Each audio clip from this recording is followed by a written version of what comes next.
Hello mga kaibigan, maligayang pagdating sa aking channel. Narito kami na may bagong balita mula kay Ozzy Yajes at Burek Burkay Apgul. Burek Burkay Apgul ay gumagawa ng isang magandang pagbabalik sa telebisyon. Kaya ano ang iniisip ni Ozzy Yajes tungkol dito? Baka magulat ka sa reaksyon niya.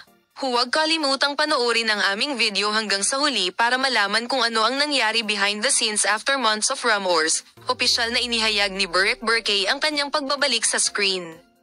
Ang reaksyon ni Ozzy Yajes ay nakapagsalita sa lahat. Kumpirmado na ang pagbabalik ni Burek Burkay matapos magpahinga sa pag-arte.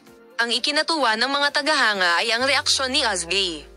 Ang mga mapagkukunang malapit sa mag-asawa ay nagsasabi na si Ozzy ay talagang masaya para kay Burek Burkay, ngunit nakakaramdam ng kaunting salungatan tungkol sa tiyempo.